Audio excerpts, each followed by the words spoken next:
The New York sun beat down, turning the rooftop pool of the Skyview residences into a shimmering oasis.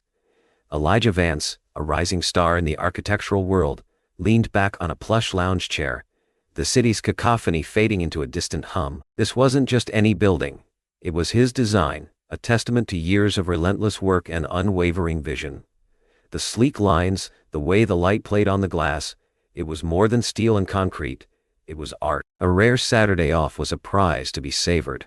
Elijah closed his eyes, savoring the warmth on his skin. He'd earned this moment of peace. His firm had just landed a major project downtown, a revitalization initiative promising to redefine the city skyline. Sleepless nights, countless revisions, and battling bureaucracy had finally paid off. The rhythmic splash of the pool water was a soothing melody. It was supposed to be. He was almost asleep when the shadow fell. A towering figure, impeccably dressed in a designer suit, loomed over him. It was Beatrice Caldwell, a well-known realtor in the building, her face a mask of disapproval. Her eyes, framed by designer sunglasses, assessed him with a blatant skepticism that cut through the calm like shattered glass. "Excuse me," she said, her voice dripping with an icy politeness that promised anything but. "Are you a resident here?" The question, laced with an undercurrent of something colder, brought Elijah's eyes open. The peace was gone, replaced by a knot of unease twisting in his stomach. His Saturday off had just taken an unwelcome turn. Elijah sat up straighter, pushing his sunglasses down his nose to meet Beatrice's gaze directly. "Yes, I am," he stated calmly, his voice even, betraying none of the irritation he felt simmering beneath the surface. "Apartment 22B. Designed this whole place, as a matter of fact." Beatrice's perfectly sculpted eyebrows arched slightly, a flicker of surprise crossing her face before being quickly replaced by a dismissive air. "Really? I can't say I've ever seen you around." Her tone implied more than her words. It was a subtle jab, questioning his presence, his belonging. "Well, I tend to keep busy. Between work and managing the firm, there's not a lot of time for poolside lounging," Elijah replied, deliberately keeping his voice neutral. He refused to let her bait him. This wasn't about the pool. It was about something else entirely, something he knew all too well. "That may be," Beatrice continued, pressing on. "But as a resident, you should understand the importance of maintaining security. We've had some incidents lately." She paused, letting the implication hang heavy in the air. "Perhaps you could show me your resident ID, just to be sure." Elijah's jaw tightened. He knew what she was implying, the unspoken accusation lingering in the air between them. This wasn't about security. It was about him. He took a deep breath, channeling his frustration into a steel core of resolve. "I'm not obligated to show you anything," he stated firmly. "If you have concerns, contact the building management. Now, if you'll excuse me." He reached for his book, attempting to reclaim his stolen peace. But Beatrice wasn't finished. Her voice, rising slightly, carried across the pool deck, drawing the attention of other residents. A young woman with bright pink hair and multiple piercings, later known as Cameron, discreetly pulled out her phone, her fingers flying across the screen to open the camera app. A flicker of defiance sparked in her eyes. This was about to get interesting, and she wasn't about to miss it. Beatrice scoffed, her voice escalating, attracting even more attention. "Obligated? You're in the facilities. It's common courtesy to show proof that you belong here." Elijah remained seated, his face impassive, but the tension radiating off him was palpable. He refused to engage further, knowing any response would only fuel her fire. Just when the situation threatened to boil over, a calm, clear voice cut through the air. "Beatrice, I think that's enough." All heads turned. Standing near the edge of the pool, her silver hair pulled back in a neat bun, was Vivian Sterling, a retired history professor and longtime resident of Skyview residences. Her gaze, sharp and unwavering, met Beatrice's, and a hush fell over the pool deck. "Vivian," Beatrice said, her tone losing some of its aggressive edge, replaced by a nervous defensiveness. "I'm simply trying to ensure the safety of our residents." "Safety? Or are you simply making assumptions based on appearance?" Vivian countered, her voice laced with steel. "This isn't the first time you've made someone feel unwelcome in this building, Beatrice. Remember Mr. Rodriguez, the food delivery guy? Or the young family who just moved in down the hall?" A murmur rippled through the crowd. Some faces registered recognition, others disapproval. The tide was turning. Vivian stepped forward, her gaze sweeping over the onlookers. "We pride ourselves on living in a diverse and inclusive community. Let's not allow prejudice to undermine that. Elijah has as much right to be here as any of us. More perhaps. He designed this building after all." She turned her attention back to Beatrice, her expression softening slightly. "There's a pattern here, Beatrice. I hope you'll take some time to reflect on your actions." Her words hung in the air, heavy with unspoken meaning, before she turned and offered Elijah a small, supportive nod. The ball was now firmly in Beatrice's court. Back in her apartment, Cameron Diaz, hands trembling with adrenaline and a surge of purpose, reviewed the footage captured at the Skyview rooftop pool. Beatrice's accusatory words, Vivian's dignified defense, Elijah's stoic composure. It was all there, a microcosm of a much larger problem. With a few taps on her phone, she uploaded the edited video to her social media accounts, adding a concise caption. "Racism at Skyview. Time for change." She hesitated for a moment, considering the potential consequences, but the injustice she had witnessed outweighed any doubts. The response was immediate and overwhelming. Within minutes, the video was flooded with comments, shares, and angry reactions. #SkyViewersism. #Justice for Elijah. #Boycott Beatrice. The hashtags spread like wildfire across the internet. News outlets picked up the story, amplifying the outrage and turning a local incident into a national sensation. Elijah Vance, the reluctant architect, was now a trending topic. Cameron watched in a mixture of excitement and trepidation as the video's view count soared. She had tapped into something powerful, a collective frustration and desire for change. For the first time, she understood the true potential of her online influence. It wasn't just about likes and followers. It was about amplifying voices, holding people accountable, and sparking meaningful conversations. But a nagging feeling of unease lingered. The internet was a fickle beast, capable of both incredible good and unimaginable harm. Elijah hadn't asked for this, hadn't sought the spotlight. She only hoped the viral fire she had ignited wouldn't consume him in the process. As the notifications flooded her screen, she understood the weight of her actions and the responsibilities she now had. This was more than just a video. This was a movement. The sterile conference room in the Skyview Residence's management office felt charged with unspoken tension. Elijah sat across from Beatrice, the city skyline a cold, indifferent backdrop to their strained encounter. At the head of the table sat Sofia Ramirez, the building manager, her expression a carefully constructed mask of professionalism. She aimed to mediate, to diffuse the situation before it spiraled further out of control. "Ms. Caldwell, Mr. Vance," Sofia began, her voice calm and measured. "Thank you for agreeing to meet. I understand this situation has caused significant distress to everyone involved." Beatrice shifted uncomfortably in her seat, her eyes darting nervously between Elijah and Sofia. I wanted to apologize," she stammered, her voice lacking conviction. "My intentions were never malicious. I was simply concerned about the safety of our residents." Elijah remained silent, his gaze fixed on Beatrice, searching for any glimmer of genuine remorse. He saw only a carefully crafted performance, a desperate attempt to salvage her reputation. "However," Beatrice continued, a subtle defensiveness creeping into her tone, "given the recent incidents in the neighborhood, I felt it was my responsibility to inquire. I hope Mr. Vance can understand that." Sofia frowned slightly, recognizing the thinly veiled justification for what had been a blatant act of discrimination. "Miss Caldwell," she said firmly, "while I appreciate your concern for security, your methods were clearly inappropriate and caused undue harm. Skyview Residences prides itself on being an inclusive and welcoming community for all residents. Your actions have jeopardized that." She turned to Elijah, her expression softening. "Mr. Vance, I sincerely apologize for the distress you experienced. Please know that we do not condone such behavior and are committed to ensuring a safe and respectful environment for everyone."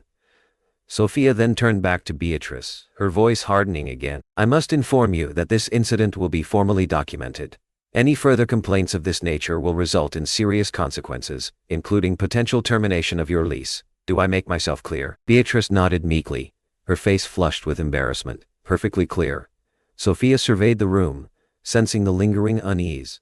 She had addressed the immediate issue, but the underlying tensions remained. As Beatrice and Elijah left the room, she knew this wasn't over. Beatrice had to show that she could change her views.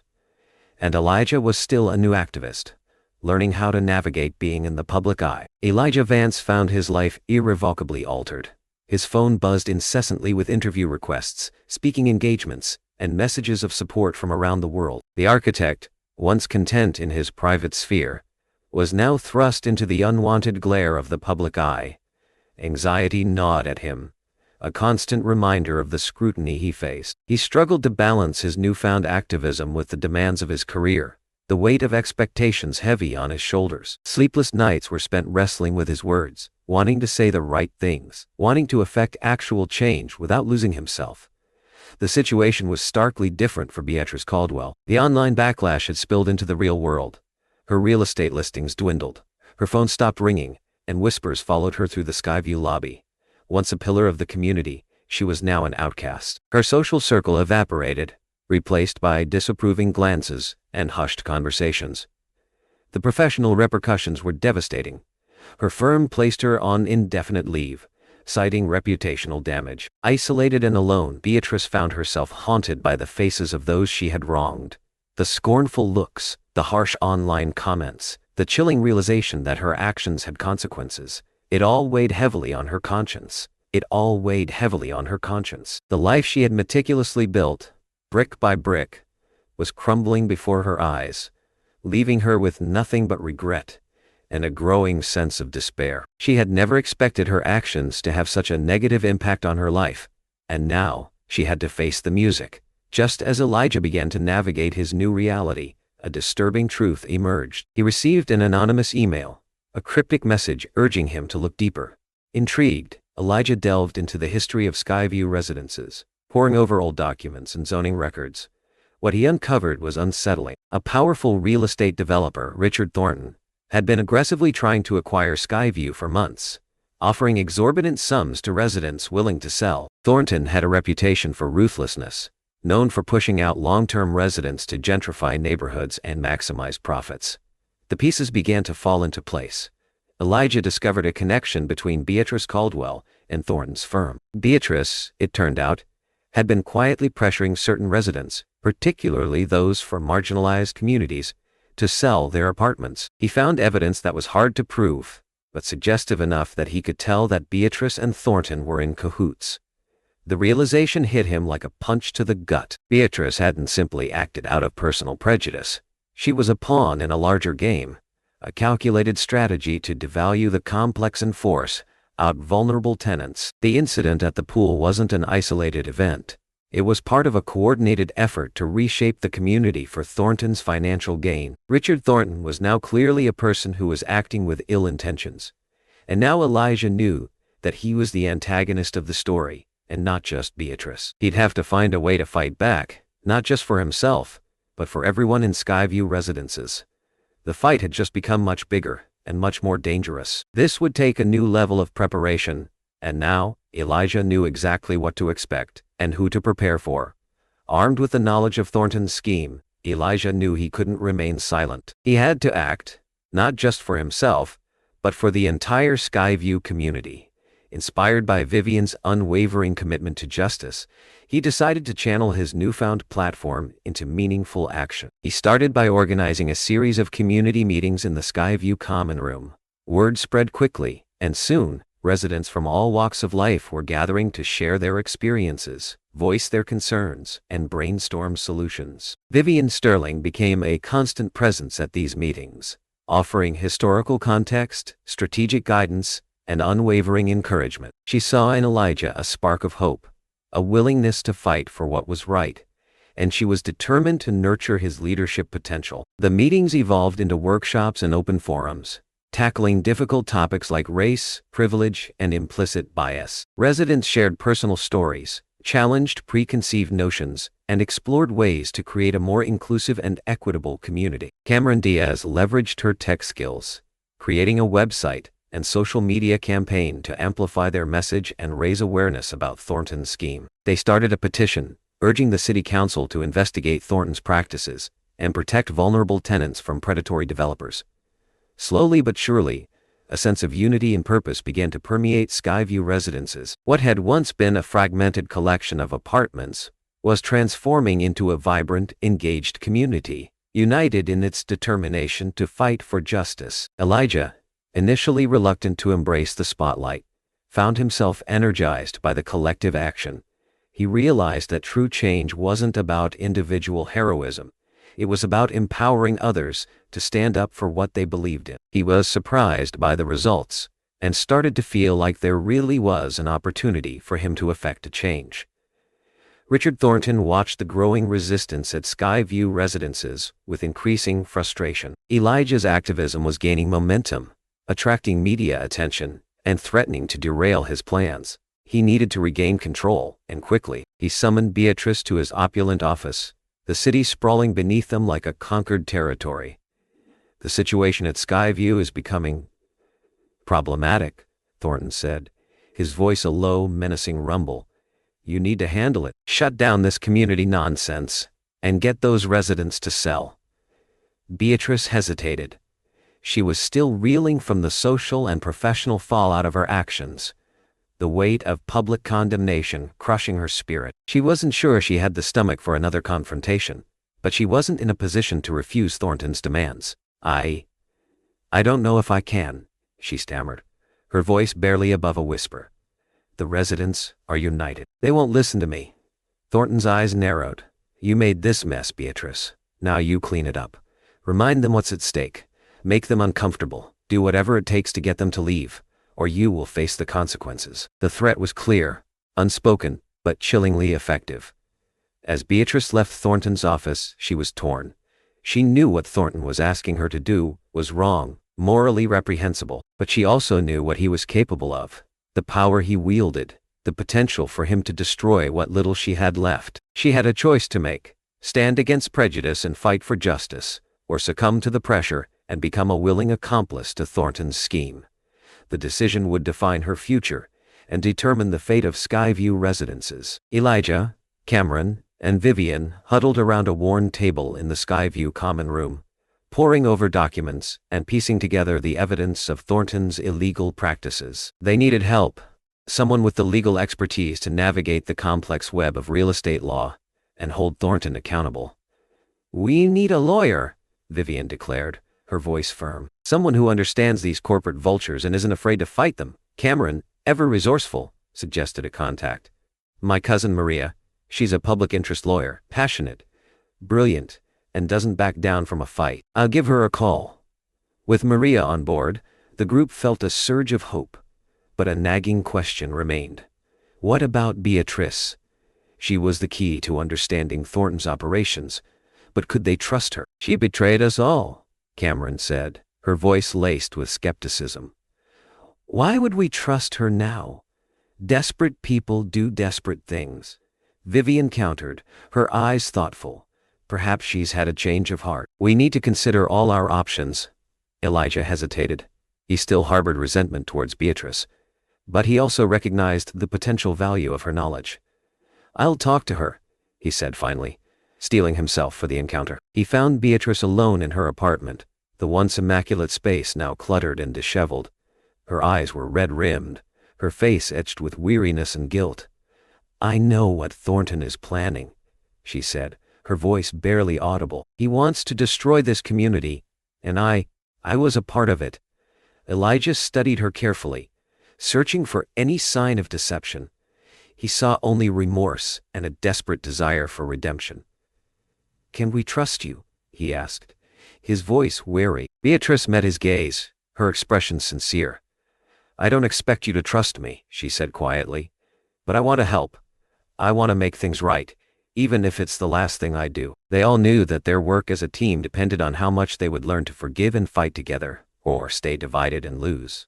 Months later, Skyview Residences was a changed place. The oppressive rules that had fostered division and exclusion had been overturned, replaced by policies that celebrated diversity and promoted inclusivity. The community room, once a sterile space used only for formal meetings, now buzzed with activity. Art classes, language exchanges, and potluck dinners, where residents from all backgrounds shared food and stories. Richard Thornton's scheme had been exposed, thanks to the combined efforts of Elijah, Cameron, Vivian, Maria, and surprisingly, Beatrice. The city council launched an investigation, uncovering a pattern of predatory practices and zoning violations. Thornton was facing serious legal repercussions, his reputation tarnished, and his empire threatened. Beatrice, having provided crucial evidence against Thornton, began the long and difficult journey of rebuilding her life. She volunteered at a local church, working with underserved communities and confronting her own biases.